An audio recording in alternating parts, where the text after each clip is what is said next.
આપણે કેવું તપ કરવાનું છે?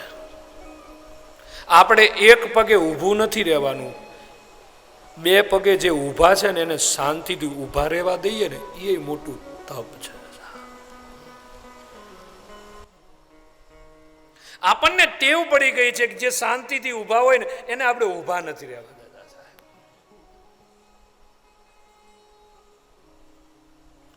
કલિયુગમાં કોઈ પણ જીવ બીજા જીવને શાંતિથી જીવવા દે એ સૌથી મોટું તપ.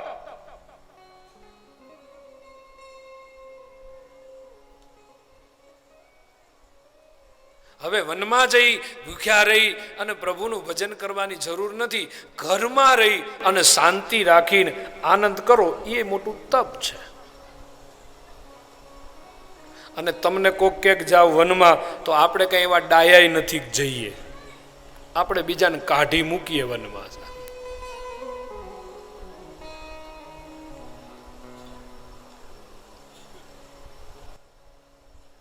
ધ્રુવજી એક પગ ઉપર ઊભા રહીને 1 મહિના સુધી કંદમૂળ ખાઈને ઓમ નમો ભગવતે વાસુદેવાય એ મંત્રનું પઠન કરે છે.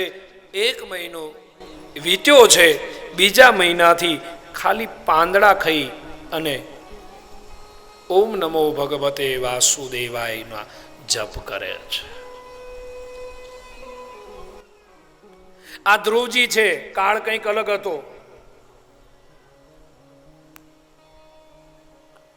બહુ ભૂખ્યા રહી રહીને જપ તપ ન કરો.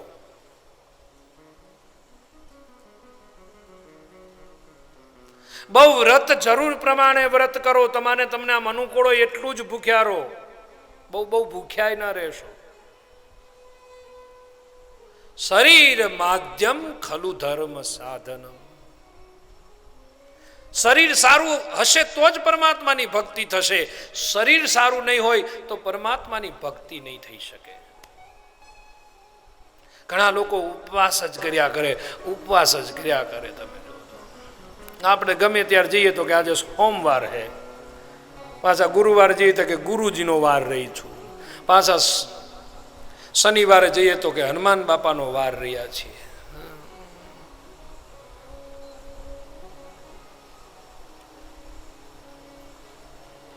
શરીરનો ખ્યાલ રાખો, ઉંમરનો ખ્યાલ રાખો. ભગવાન ક્યાંય એવો નથી કહેતો કે ભૂખ્યો રહે અને મારું ભજન કર. એવું ક્યાંય ભગવાને કહ્યું નથી.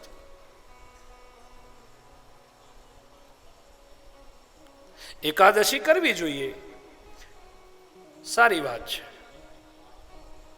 હું એકાદશીનો વિરોધ ન કરું,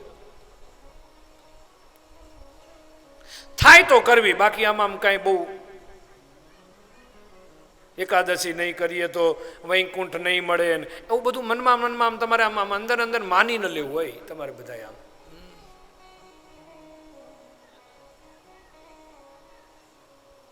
ઘટમાં જ પ્રભુ છે, ઘટમાં જ ઈશ્વર છે. ઘટના ઈશ્વરને દુભાવશો નહીં. ભૂખ્યા રહેવાથી ભગવાન મળતા નથી, એ વાત નક્કી છે.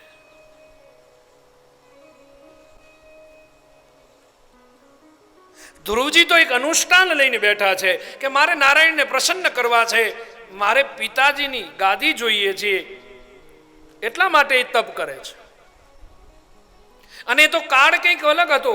36,000 વર્ષ સુધી તો જેને શાસન કર્યું છે ધ્રુવજીએ, 36,000 વર્ષ સુધી એનું આયુષ્ય કેટલું હતું? આપણે જીવવું થોડું, માથાકૂટ વધારે છે. કારણ કે 20-25 વર્ષ તો ભણવામાં જાય છે, પછી 25 થી 40 માથાકૂટ કરવામાં જાય છે. થોડી ઘણી તો ચાલતી જ હોય, નાની મોટી તો હોય જ. એ થોડી ઘણી ગીમાં જાય, 40 પહોંચે પછી પાછા છોકરાને ભણાવવામાં એમાં કરીએ એટલે એ ફરતું જાય. ત્યાંથી થોડાક આગળ વધીએ એટલે એને પરણાવવામાં જાય.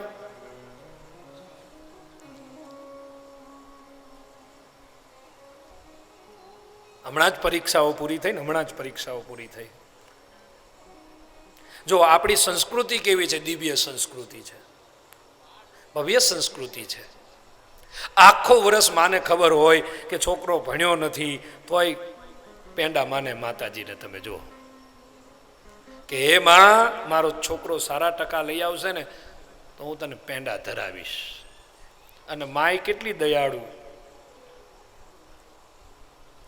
આપણું કામ કરે, છોકરાને પાસ કરી દે એટલે પાછી છોકરાની માં પેંડા ધરાઈ આવે.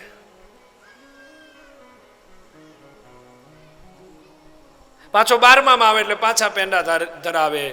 એમ કરતા કરતા કરતા ભણી ગણીને આમ બરાબર તૈયાર થાય, પાછી માતા બાધા રાખે, માનતા રાખે કે હવે આને સારી નોકરી મળી જાય તો આટલું તને ધરાવીશ.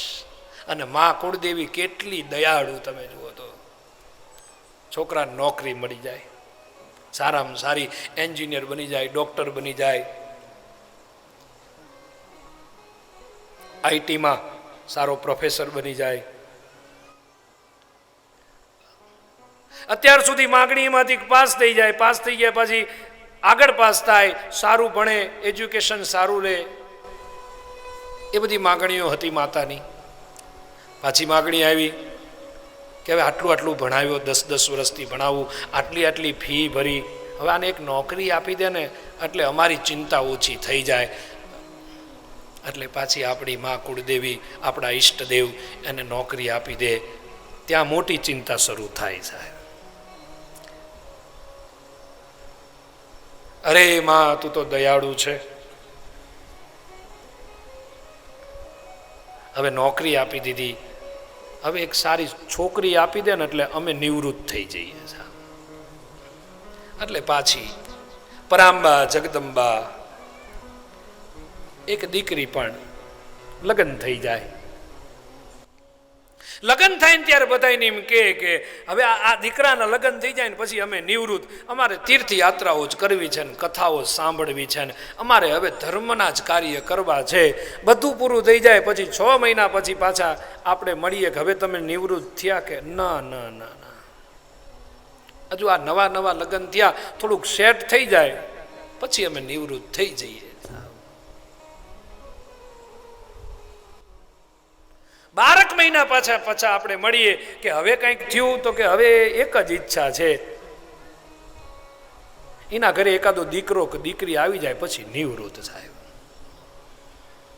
એટલે ભગવાન પાછો દયાળુ કે દીકરાનો જન્મ કરાવે. એટલે પાછા આપણે કહીએ કે હવે તો નિવૃત્ત થાવ, કે હવે નિવૃત્ત થવું પણ આને થોડોક રમાડી લઈએ, થોડોક આને મોટો કરી દઈએ ને પછી નિવૃત્ત થાય. એ મોટોય થાય ને ત્યાં આપણે જવાનું ટાણું થઈ જાય સાહેબ.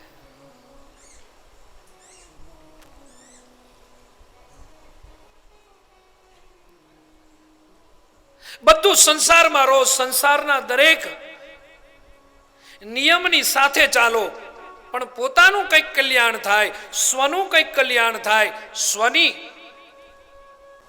એક ઓળખ ઊભી થાય, પોતાનું એક ભજન પાકે, એનો ખ્યાલ દરેકે રાખવાનો છે. તમે ખૂબ ધન ભેગું કરો પણ સાચું ધન, સાચી પૂંજી એ ભજન છે. પોતાનું પુણ્યરૂપી ભાથું પણ જીવનમાં ક્યારેક બાંધતા રહેજો.